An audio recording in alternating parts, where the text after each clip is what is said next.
Good afternoon. I'm Laura Zervis. I'm a registered and licensed dietitian, and I'm here today to talk to you about goals.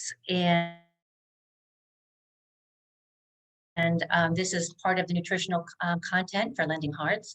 I like to provide a lot of variety. One time we did soups, we did fruits and vegetables, we did Mediterranean cooking. Well, today is about what I said, bowls and healthy bowls. And you may see when you go out to restaurants now that they have a lot of offerings for these, from fast food to higher end places as well. And what's nice about the bowl for you at home is you could use these anytime you like. You could use them with ingredients that you have left over. If you're vegetarian, you don't have to include some of the meat. And if you have any kind of other issues, you could tailor it to you. And like I said, basically with some things that you have at home. And if you happen to have any leftover rice, quinoa, pasta, potatoes. You'll see we're going to use potatoes today. Any type of starch, protein that you like, chicken, shrimp, tofu, all of those will work. Pork, beef, whatever you have. Even if you have lunch meat at home, that would work. I always prefer you to have something whole. And if you do have some luncheon meats, I always prefer you to have them nitrate and nitrite free. So they're healthier for you. But yes, I always recommend, grilling and preparing your meats and things like that at home, baking them healthful way. That way, you know what's in them. They have lower sodium and they're better for you. The other thing that we add to our bowls is we could add vegetables, a variety of vegetables. So anything, red peppers, asparagus. If you have corn left over, that's fine. If you have canned corn, that'll work too. Any type of vegetables, black beans, adding that kind of starch in as well. And you'll see today we're going to make a variety. Our one is called, I'm going to look at my list here because it's a big name. It's a mango avocado quinoa bowl with black beans. And we're going to make a real nice dressing with that. The other one that we're going to make is a shrimp and farro bowl with feta cheese, roasted red peppers, asparagus, and a balsamic glaze. I think you're really going to like that one too. And our last one is a niçoise tuna bowl. And you may have noticed at restaurants, sometimes they have a niçoise tuna salad, which is very nice. And we're going to use some of the principles, some of the basic ingredients they have there to make our bowl. So why don't we get started first with our shrimp and farro bowl? I have prepared a lot of the ingredients ahead of time so we could do 3 bowls today instead of just one, because if we took the time to prepare all of them, it would be a big process. So I went ahead, I've prepared the quinoa, the farro, and the potatoes, and also have the protein cooked. So we're going to do some of the finishing, some of the assembling, and some of the finishing. And again, all these recipes will be on my website and available to you. And if you need any modifications further, you could always contact me and I'd be happy to do that for you. So let's get started. So let me grab my ingredients for this one. And I have asparagus and roasted red peppers. I have the farro, and remember, I think we talked about farro during our Mediterranean class, but farro is it is a seed actually. It's not a grain, it's a seed. So, but it's very high in fiber, and it's provides a lot of benefits too. And it has a nice little bite to it. It has a nice little texture to it. So let's go ahead and get one of our bowls. And I tried to choose some clear glass bowls for you so you could see what they're like. And so you could see through that is rather. So what we're first going to do, let me arrange this for you. Here. Get all of my ingredients ready. And I have cooked shrimp, feta cheese, and this is our spring vegetables. I chose to do this one today because asparagus is a spring vegetable, and so are red peppers. If you go to the grocery store this time of year, March, April, and May, you'll find that they're at their peak freshness. They're a reasonable price and they're usually plentiful. This asparagus actually happened to be picked from my garden, so it's extra tender. We probably get, I would say 8 spears a day, and you cut it regularly because it'll grow maybe 8 inches in one day. It's really fun. If you ever have a chance to grow that at home, I highly recommend it. It's very low maintenance, and it really gives you a lot of variety throughout the spring, adding some vegetables. So here is our farro, and I'm going to add that to our bowl. Let me adjust the camera here. I'll just put that down so you can see it. So we have our nice bowl here, and we're going to put some farro. And you could do this a variety of ways. You could put the farro on the side or the bottom. We're going to use about a half cup. And you could even put this on a plate. The beautiful thing about the bowls is there are no rules, and it's nice and they're convenient. They don't have to be heated. They could be cold. There's a variety of things that you could do with them. They make excellent additions to our lunch if you're packing your lunch. So I'm just going to pass this aside, and I'm going to grab my vegetables here and show you how we're going to put them on there. Actually, let's do our shrimp first. And we have our shrimp here. And I'm just going to, I like to make it so it is bite size, so you're not cutting things. If you do happen to take this for lunch, you're not worried about cutting. Everything can be eaten, similar sizes. So we'll just give it a few cuts here.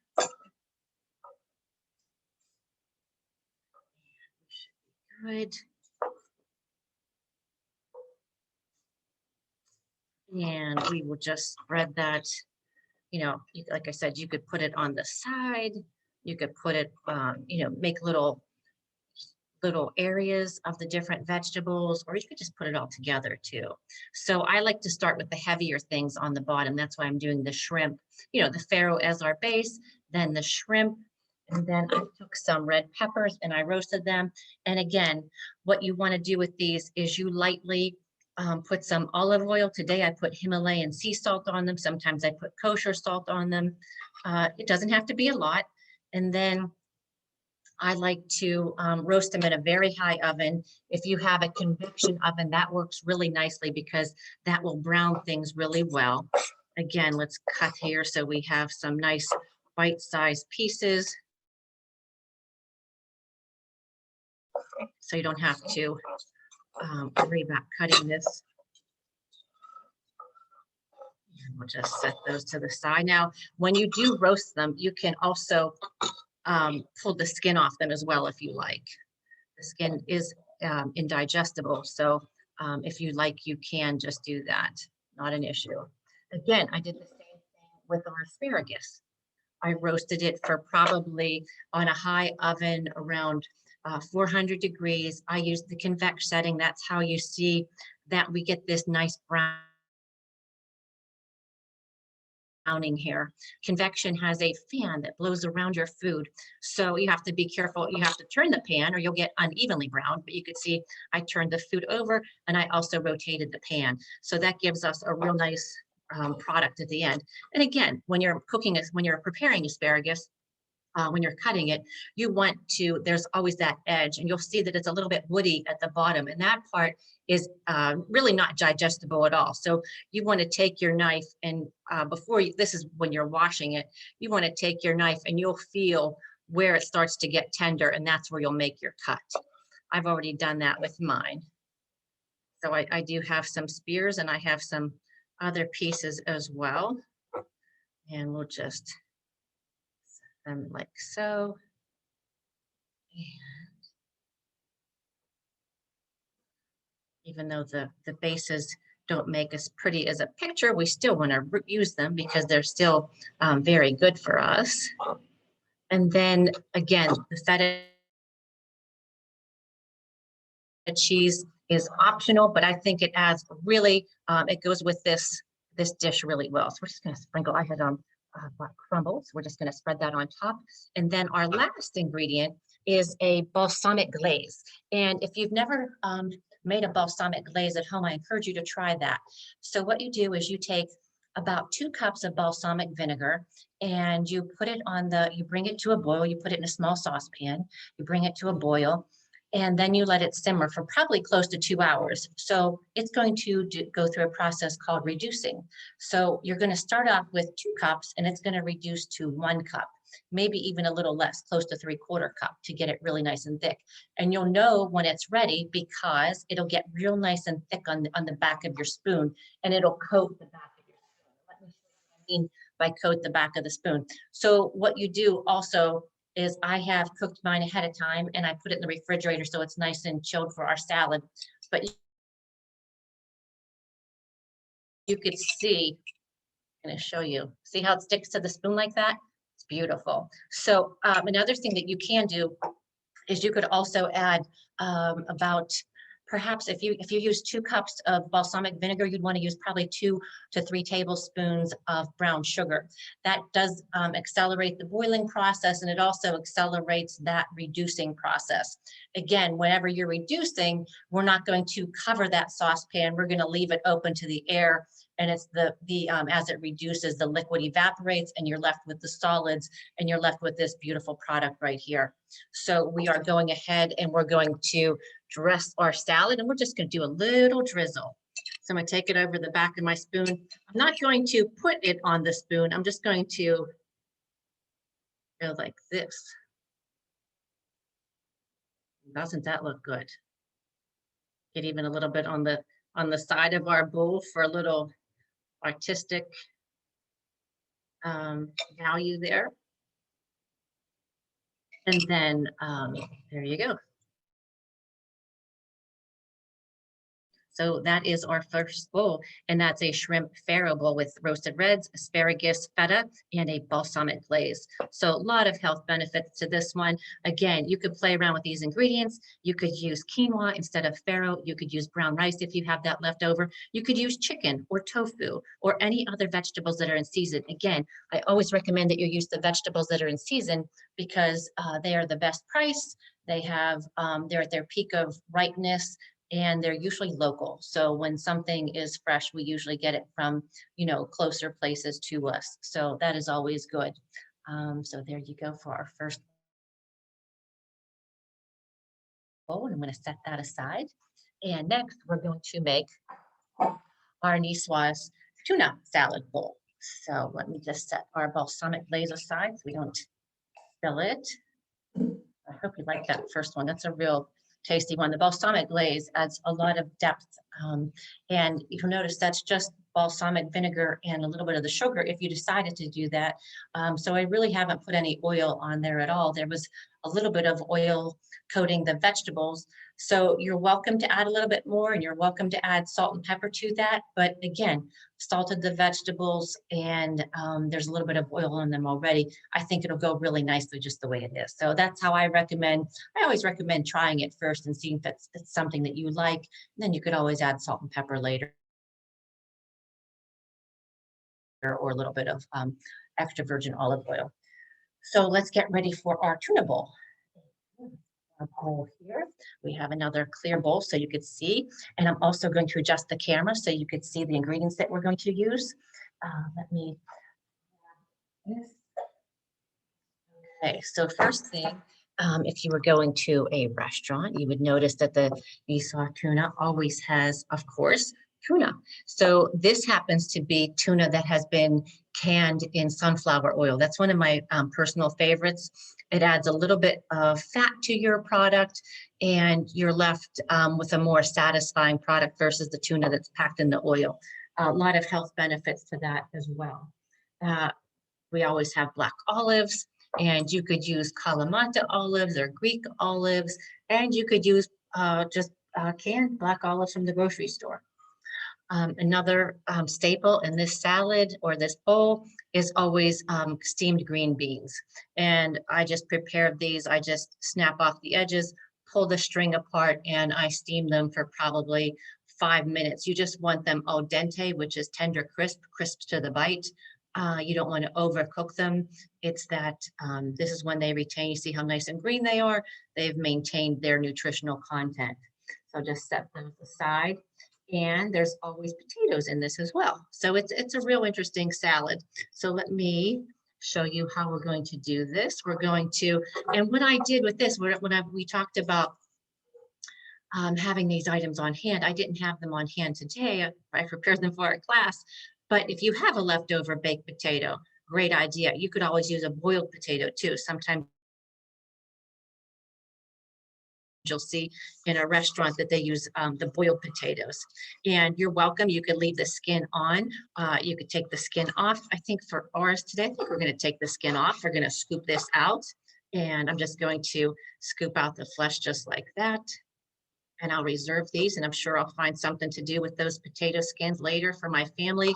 Maybe put a little bit of cheese on them, put them back in the oven, and then they could put their own toppings on them, maybe a little bit of cheese or sour cream. Dice these up as best as we can. And it's okay if you don't get a perfect dice out of them. And I wanted to mention too, if you had leftover tuna steak, if you prepared tuna the day before and you have leftover tuna steak, or you went out to a restaurant and had tuna, that is also a real nice addition to this instead of canned. But if you don't have a tuna steak on hand, you know, canned is also an excellent choice. And you want to make sure with canned tuna that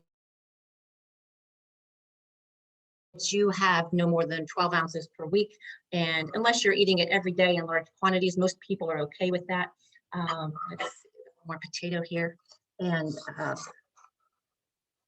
just want to avoid the harmful toxins that could be found in those bigger fish like tuna.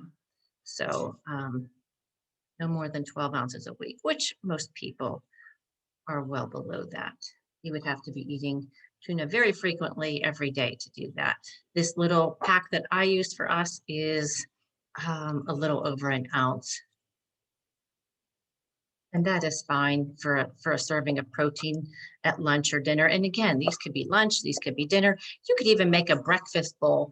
You could put something like eggs or potatoes, a little side of some type of breakfast meat if you want, a little bit of ham, and even some vegetables, even our asparagus and our cheese like we had today. I mean, that would make it a real nice addition to a breakfast bowl. Or you could do something with yogurt or oats, where you have one of them as the base, and then you could add fruit and various toppings to that.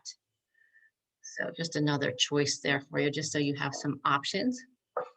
And we'll just cut them up when we dice them as best as we can. And we could also put this on a bed of lettuce as well. So we're going to have our potatoes here, and then we're going to put our green beans. We'll make this one a little bit different. We'll keep everything separate. Sometimes when you go to a restaurant, they will make these separate. And then we will put I have hard-boiled eggs, and we will just, let's see how we want to do these. I think in half, and then maybe some slices. That on there. Keep everything separate like our Cobb salad. And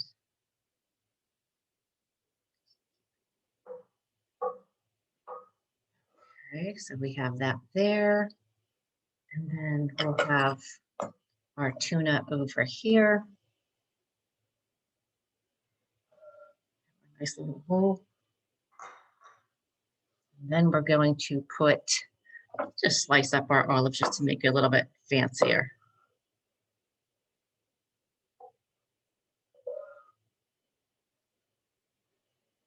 Just to add to our little presentation, since we have, you can do that. They're not the kind that are pitted. And all of these flavors go really nicely together. Okay, well, let's do one more. Okay, now we're going to make a little salad dressing with this one. I'm going to set our salad aside, and we're going to make a small salad dressing for that. So let me get my other bowl that I have here. And we're going to do a little bit of white vinegar. And I have that measured off right here. We're going to have some white vinegar, and we're going to whisk this all together. And some Dijon mustard. And vinaigrette is always going to have some vinegar, a little bit of Dijon mustard, a classic vinaigrette, and some olive oil. And here,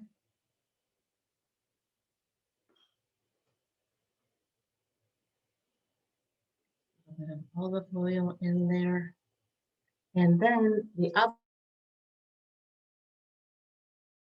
ingredient that you always add to a classic vinaigrette is a shallot. So let me set this aside and we're going to work with our shallot. If you've never cooked with a shallot before, they add a lot of flavor. Very good. Look, like in that, they're similar to an onion or garlic. They're part of the lily family. So let me cut it open so you can see the inside of it. You know, very similar. I'm just going to take off the very top and the very bottom, and then we'll pull the skin back so you can see what that looks like. And just discard these extras. And you peel it just like an onion. So we're just going to give it a little, just a little cut on the side just to break through that skin level and peel it apart. And then usually, just like you see here, usually comes in half again. And we don't need much, so I'm just going to use this small half. And you don't want to peel too much off. You just want that outer skin removed. So it looks like it resembles like a large clove of garlic. It also, if you smell it, it has that almost like a scallion smell to it. We cross between maybe a scallion and some garlic. So it adds a lot of flavor, a lot of unique flavor that I think you'll enjoy. So I'm just going to dice this up the way I would an onion. So I'm just going to, and I'm going to use a smaller knife. I'm going to use my paring knife and just make a few slides into it. And I think you'll really enjoy these. If you've never cooked with shallots before and you see a recipe with them, don't be afraid to experiment. I think you'll really love the flavor and dimension that they add. I have a few recipes that always call for scallions, shallots, and chicken marsala is one of them, and I just think it adds a very different dimension to that versus using an onion or garlic. So I have bring this over so I could show you how I have sliced the shallot. Right here, just a small dice, and I'm going to give it one more too, because you don't want to bite, even though it's delicious, you don't want to bite into a big piece of it. So this is what they call a brunoise. It's a very, very, very, very small dice, probably the smallest dice that we have. So we're going to put all of those together, and then we're going to take our whisk and just, oh, does this look good? And again, you could see that the mustard almost gives that, emulsifies to take a small taste on the edge of my spoon and see if I want to add any salt and pepper. That's delicious. I think I just need a little bit more, unless I've used all my oil. I think it just needs a little bit more oil. I'm just going to pour that in, give it a stir, and a little bit of fresh cracked black pepper. And I always use like the fine setting on my pepper because I don't want to have a big bitter piece of pepper. This is going to be so delicious on that hard cooked egg too. All those together, it's going to make a really beautiful salad, or a really beautiful bowl, I should say. We're not going to, since we're ladle here, and you could see how nice that dressing emulsified together. And we're just going to, you don't want to put too much. You could always allow somebody either to dress their own salad or just let it just drizzled a little bit on there so people could taste everything that's in the salad and it's not drowning. I always like to provide that option. Or I will put the dressing on the side just so people can choose how much they want to have. Sometimes we mask that flavor with very heavy dressings. But this is a really good thing. And you could see, just try one of the eggs with here. Oh, it's delicious. It's so good. I wish you were here. So we have 2 bowls so far. And the last bowl I saved, or the final bowl we have, I saved for last because there's a little bit more work involved in that one. I thought that would be fun to do together. I didn't prepare all of those ingredients. So let's do it. That is our quinoa one. So there's a few things here that we're going to prepare together. So let me just clear my cutting board of all those ingredients. And we'll move on. Okay. And just my fingertips here, and then we'll keep on going. All right. So what we did with this this second bowl is we made it with quinoa. And in case you haven't used quinoa, right here, I've cooked it already. And it's very simple cooking directions. It's 2-to-1 water to quinoa, and you put it together until it comes to a boil. And then you turn it down and you simmer it for approximately 10 or 15 minutes. And it's really nice. All the liquid will get absorbed. You could season it with salt and pepper. You could do many things with it. You could do many things that you do. Use pasta or rice. You could use it to stuff things, like people may want to stuff peppers. This makes an excellent stuffing for peppers. And a little side note about the quinoa, this is an edible seed and it's naturally gluten-free. So it's really good for our friends that need to have a gluten-free diet, and there's no concern with it. And it's high in protein. It contains all the 9 essential amino acids, which almost kind of makes it a superfood. And that's why you probably see many recipes with it today, because it is so good. It's high in fiber, it's high in magnesium, the B vitamins, excuse me, iron, potassium, phosphorus, calcium. And in addition, it's also a low glycemic index food, which means it will not spike our blood sugar. So all around, for so many people, you could think about the people that may be struggling with glucose intolerance or metabolic syndrome, or people with diabetes, people with irritable bowel. So quinoa is one of those foods that many people could enjoy. So I encourage you to try it. It has like the farro, it has not a nutty taste, but like a little bit hard to the bite, a little bit chewy. It gives things a little bit of texture. It's different from white rice or white pasta in that way. So let me set that aside. What we're going to do is we're going to get the rest of the ingredients together. And potato skin, so they're out of the way. All right. So what we're going to do, if I've already washed our produce, the first thing we're going to do is we're going to peel and prepare our mango. And I also encourage you to try mangoes. Excellent source of vitamin A and vitamin C. Excellent source of vitamin A and vitamin C. And it is, you could find them most of the year. If they are not coming domestically, they will come from South America in our winter time, their summer, and they make a nice addition to our fruit salads or mango salsa that we put on our fish tacos we made a couple weeks ago. So let me show you. There's a couple ways that you could prepare the mango. You could peel this back.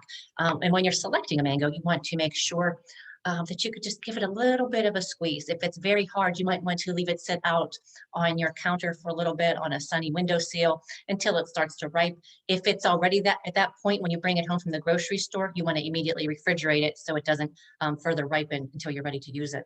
So I also have this little gadget here, and it slices our mango. So I'm going to show you. I'm going to adjust the camera here so you could see how how we get this up here. Let's see.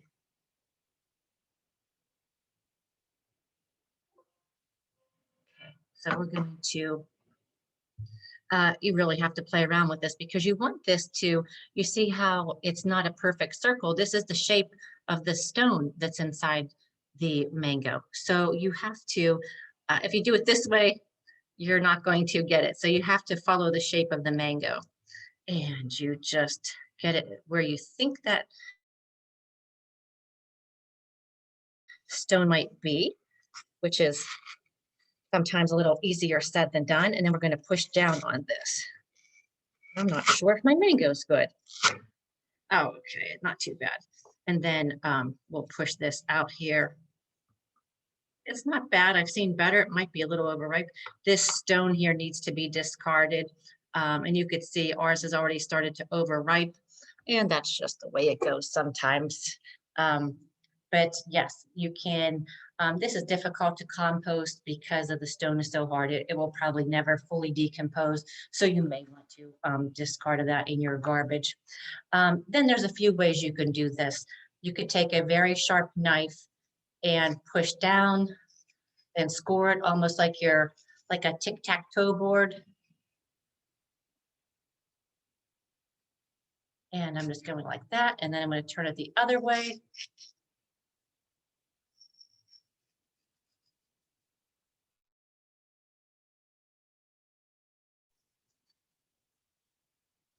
Okay, and then we're going to take it and turn it inside out. So there you go. So now we could just cut our little cubes off. And I'm just going to do that now.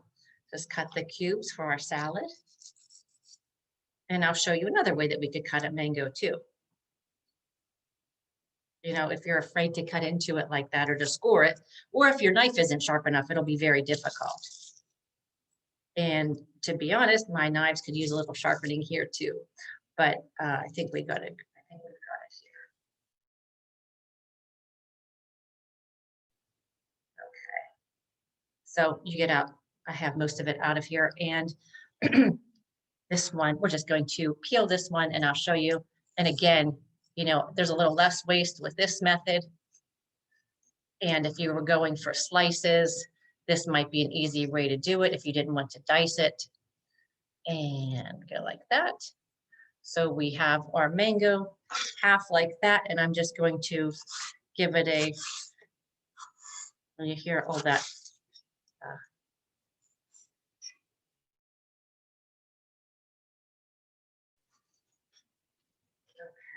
Okay. All right. Make sure we have nice even pieces. And where is my bowl that I wanted to use? I have a nice white bowl around here somewhere. Oh, my asparagus is on top of it. Okay, so let me set that aside. So I have a nice bowl here. The first thing that we're going to do before we add our mango is we're going to add add our lime juice to the bowl. Before we got on today, I juiced one lime. So I'm just going to add that juice here. And you don't get any of the pulp or the seeds. And we're going to set that aside. And we're going to add 2 tablespoons of olive oil right here. And then we are also going to add honey, which I measured out because it takes a long time to get it out of there. Get it out of our little ramekin here.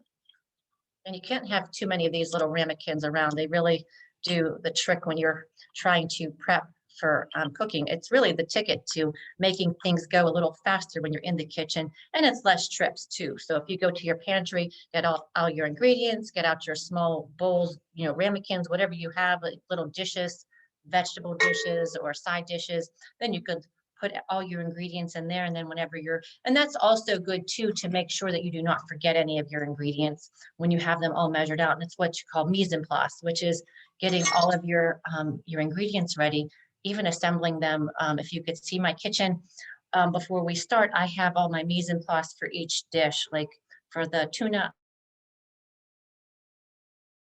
I have the tuna, the green beans, the olives, the eggs, and the potatoes, and all the ingredients for the dressing on one tray. So it's ready to go. And there's no reason, that's what we do in commercial kitchens, but it's no reason we can't do it in our homes as well, just to make things go efficiently. Say you have children that need attention or small children that need your attention frequently. If you have everything together, it makes sure that you ensure that you're not missing anything out with one of the interruptions. So it does help. It doesn't make everything perfect, but it does help. So we have our honey, olive oil, and lime, and we are going to add a little salt and pepper. That, and let me grab the salt. I don't want too much salt in here. I'm just going to add a little bit. And salt does enhance the flavor of our fruit in case our fruit is not, in case it's not perfectly ripe, right? It really enhance that. So I just want to make sure that I get all the honey off of my spoon and get this. Okay, so I have everything in the bowl.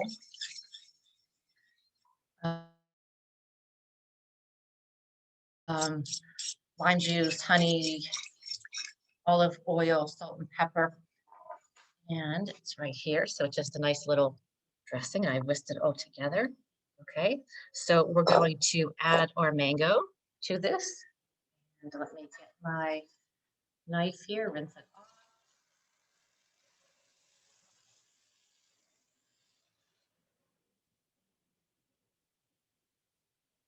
And let me just dice it a little bit more. And the reason I want to have it a smaller dice, because if you remember some of the ingredients, we have mango, we have black beans. So I don't want it to have huge chunks of mango when I'm thinking about the size of my black beans here. So we're just going to put all of that in there in our lime juice mixture. And add that. And the next thing we're going to add is our avocado. And if you remember from any of my other teachings, it is a fruit. And why is it a fruit? Because it has that hard stone inside. And you always want to rinse them off, because if there is, when they are dirty, if you go to cut it, you're introducing all the bacteria from the outside to the inside. And often we're not cooking avocados, so it's not going to get a chance to kill any bacteria. We eat them raw typically. So you want to make sure that that is something that you take care of. And avocados, there's a couple ways we could deal with them. We could peel them and we could cut them in half and then peel them, or we could peel the whole thing. I typically like to cut them in half and then peel them, remove the stone. And just go like that. Now we lucked out. We do have a perfectly ripe avocado, and that's because the avocado season in California domestically starts early May. So they are around for all of our celebrations that happen in May, and they're perfect right now. If you buy one in the middle of winter, you might have a little bit difficult of time. Sometimes they're coming from Mexico or South America. When we're choosing the avocado, it's just like the mango. If you can, I'm surprised and a little upset. Sometimes when I'm at the grocery store, I'll go to squeeze an avocado, and you could squeeze the whole thing. It's so soft. They should be ashamed for selling them like that. You just want to find one that's a little bit tender whenever you give it a squeeze. It should just give a little, just give a little. And if it doesn't, if it is hard as a rock, you want to leave it sit out on a sunny windowsill, and a day or two, it'll be nice and ready for you. And if you're not ready for it by then, I would recommend putting it in the refrigerator to stop that ripening process. The other thing that you could do is you could mash it up, prepare it like we're doing it right now. You could mash it up and stick it into a plastic bag that seals, and sprinkle some lemon juice on it. And it'll be ready for whenever you want to have your avocado toast or guacamole. Avocado freezes very well. And avocado is really it's a wonderful fruit. It has 1 gram of net carb, and we get the net carb from the total carbohydrate minus the fiber. So say, for example, this small half, which is probably about 2 ounces, probably has about 9 grams of carbohydrate and 8 grams of fiber. So this is why you see them so often on the keto diets. This is why you see many people using them in weight management. This is too, their creamy texture really lends itself to other flavors. So you see, there's a lot of recipes out there now making a mango avocado, an avocado pudding with, mashing up an avocado, adding some Dutch cocoa or some regular cocoa, and making a little bit of a pudding out of it. And many people add these to their smoothies as well. It makes them so creamy. It just adds a lot of texture and body to those things. And that's why it's a good substitute when we're doing some baking, brownies or things like that. So let's just take this off. And the avocado is high in the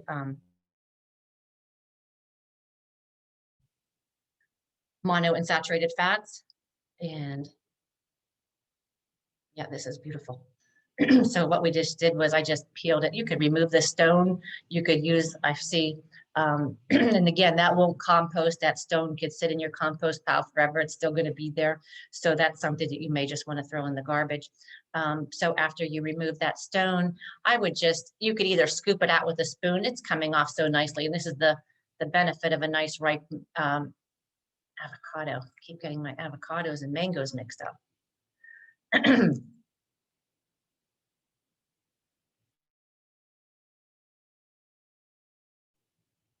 Yeah, this is perfect. If you see any, and I don't, this is a little brown spot, but if you see any black discoloration, you'll notice like this little layer here that's right under the skin. Sometimes there might be a little bit of darkness. Just cut it aside and discard it.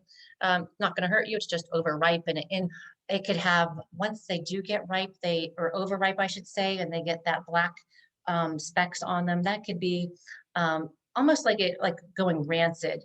That oil tastes a little bit funny, so you might want to discard that so it doesn't ruin your taste. And I am just going to dice these real nicely. Excuse me.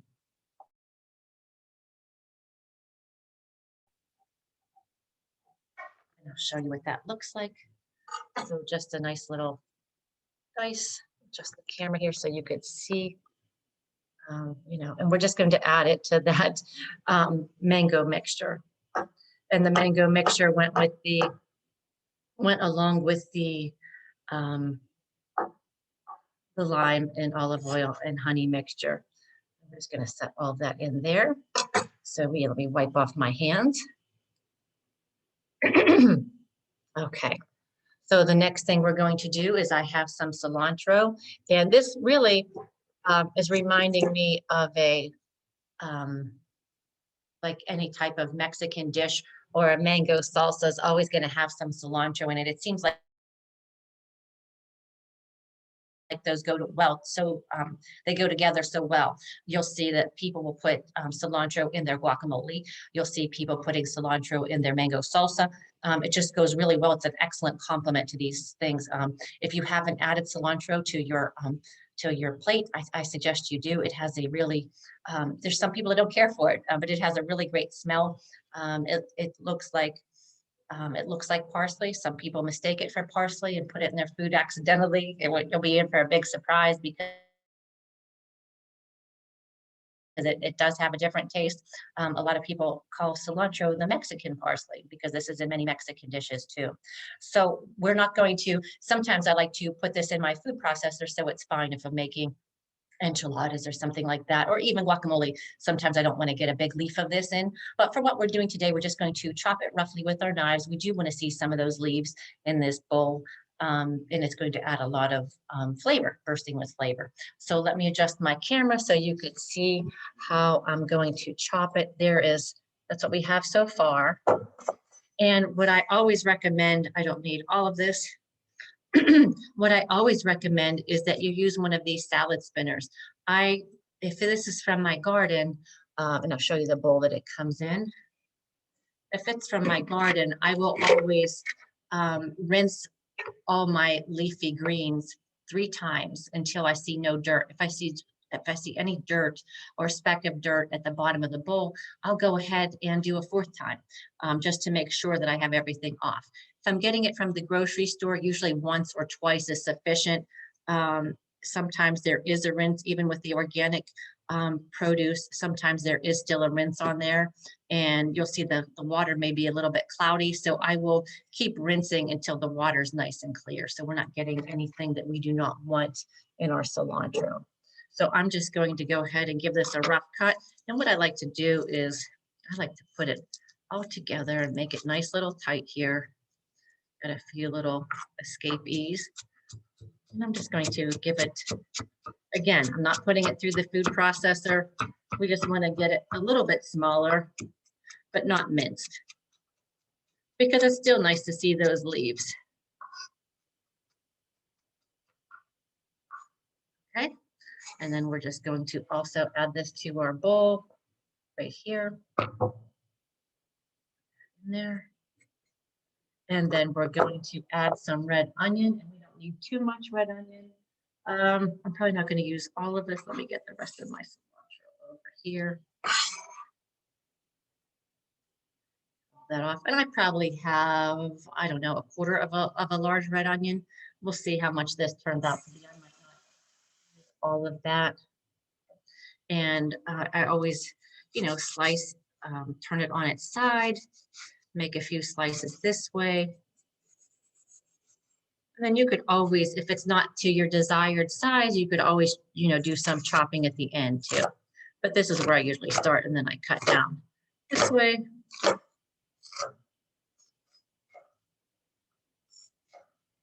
And then hold it nice and tight and just go to the end, because again, it's like the shallot that we were using before. You don't want somebody to bite into a big piece of this. Okay, that looks good. We're probably about a quarter cup right there, which I think is fine. And I have, let me see how big my pieces are. I think we're pretty good here.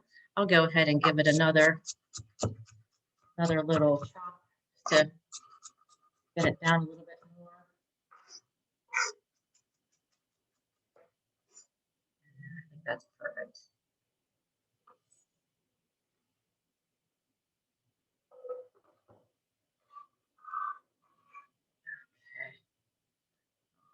So we're going to toss all of this together real lightly, gently, because we have that avocado. It's so delicate.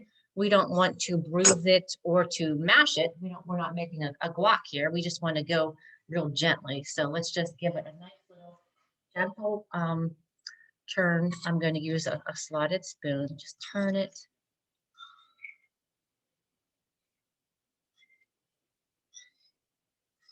How beautiful that is.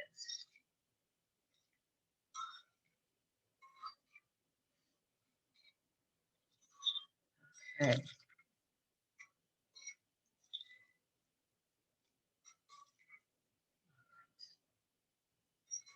So I'm just going to set this aside, and then we're going to start assembling our bowl. So I have a nice little bowl here, and we'll do this together. So what we're going to do is we're going to make a layer of the quinoa. And here's my cooked quinoa. And like I said, I have cooled this. I cooked it earlier, so it would be nice and cool for us. And we're going to make that bottom layer. And you could use any size dish you have at home. You could even put it right into one of your lunch containers. You might want to do that so you're ready to go. You can measure it out too. I tried to use about a cup here, which may be a lot for one person. So you could always split it in half too. But this particular recipe called for 2, so that's why I'm doing that. And then after we have this, we're going to take our black beans, and I have rinsed and drained them. You're just going to arrange them like that. And then we're going to add our mixture right on top of this.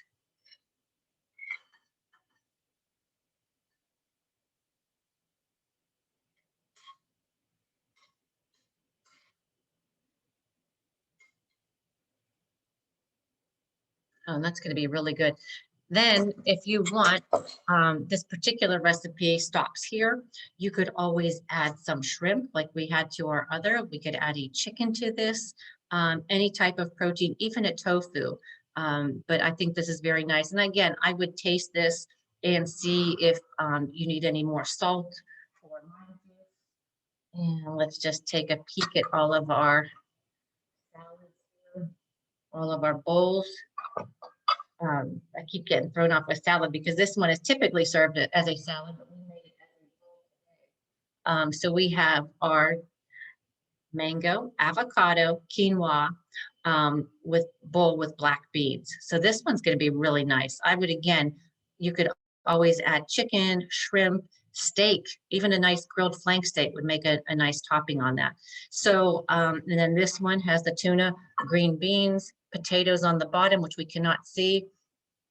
And then we have our eggs and black olives. And this one had the classic vinaigrette with olive oil, um, Dijon mustard, a shallot, and some salt and pepper. And then this was our farro bowl with shrimp, roasted red peppers, roast asparagus with feta. And we made our homemade balsamic glaze on that one. And I forgot to mention our dressing on this one was the honey and the lime, was a honey lime vinaigrette, almost a honey lime olive oil and the salt and pepper there. So that's, we have three totally different salads. This one has, these two have the protein. This one we could add a protein to it. But I think that you'll really enjoy these. And again, what's nice about the bowls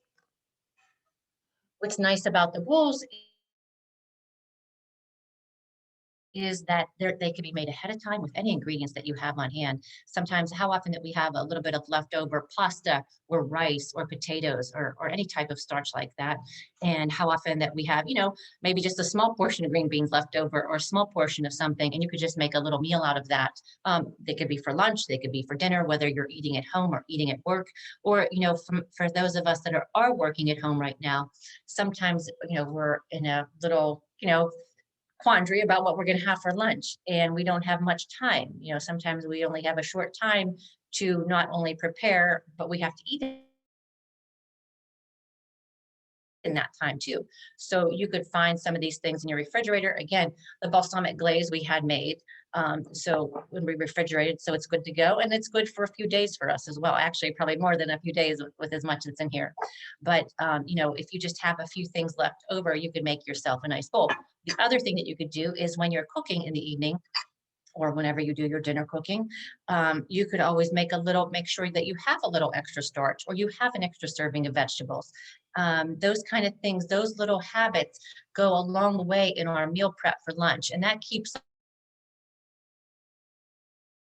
us, when I had touched earlier about the luncheon meats, that keeps us from having the typical luncheon meat on, some plain bread with, mustard or mayonnaise or ketchup or any of those things. So we're having some really nice, healthy options here. And remember, we're trying to get those 5 servings of fruits and vegetables per day. Looking at this one, you'd get definitely 2 servings of fruit in the mango bowl. You have a serving of vegetables. You could count your potatoes. It's really your starch, but you have a good serving of green beans here. And this one, you have the red peppers and the asparagus. And if I have, sometimes I might not have those vegetables on hand, but I usually have mushrooms or onions or green peppers. Even carrots make a nice bowl too. And, they're convenient. They could be put into the lunch container the night before, and they could be refrigerated. You might want to put your name on it so nobody at work takes them, because they are going to be jealous when they see you open your lid. But I think that you're going to enjoy these. And it's, again, I always try to do something where simplify some of these things. So many people are intimidated about making their own dressing, and you can see how easy it is, how many we have made in the past together and how many we've made today. These are all new. And if you look at some of the ingredients that are on the bottle dressing that you get in the grocery store, a lot of them they're high in sodium, and here we're able to control the sodium. A lot of them are high in sugar. Well, we used honey today. So trying to use different things that we have in our pantry to make, and the one dressing I used for the niçoise, we used a white vinegar. So that is so common to have in your home. And you could have used a lesser quality oil. I just think that the avocado or olive oil makes a really nice dressing. It's a little bit viscous and gives a lot more flavor. And then the farro bowl, we didn't even use an oil. We used the oil that was on the vegetables. So we may need to find that we have to add a few things to that. But it's just a good habit to get into, to think about, having a good lunch for the next day. It's where a lot of people, sometimes they are set on their breakfast, dinners they do okay, but lunchtime sometimes gets the shorthand, gets the short end of the stick. Many people just have, oh, I'll just have a yogurt, or I'll just have something small, but it's really good. And like I said, if you add a protein to these things, like the tuna or the shrimp, and where I would have added a chicken to this one too. It's good to add those to our lunch. It really helps fight that slump that you might have at 2 or 3 o'clock in the afternoon when many people are going to a vending machine for a snack because they want to fall asleep, or they're grabbing that cup of coffee. We're better off to fuel our body with food, real food that came from our kitchen, that comes from our garden, that comes from local sources, versus trying to fuel with caffeine and empty calories, sugar for that quick burst, but then come crashing down. In the long run, those things do not add to our health. They do not fuel our bodies or nourish our bodies. Remember, we said that quinoa had all of the 9 essential amino acids. I mean, that is just a really fantastic supplement to our diet to get those and to eat those, and to know that you are doing your body good, versus having a lunch that nothing against yogurt, but just one little container of yogurt. You have so many more options. I mean, that's good occasionally, but it's certainly nice to mix up with some fruit, a whole grain, and some lean proteins. Looking at the Mediterranean plan, these all fit into there. Lean proteins, lots of vegetables, and the addition of olive oil and some cheese, especially the fermented kind. And we could add other things that we have on here. Certainly, it's nice to have these fresh herbs on here as well. You could also, I mean, we could add some herbs to our tuna. We could have put some parsley or even a little bit of thyme into the dressing, but I think it's good the way it is, but you can do those things. So thank you so much. I hope you have a wonderful day, and I hope you stay on the path to wellness, and get a friend or two to get on the path to wellness. It really is worth it to feel good and to be healthy. So thanks, and have a wonderful day.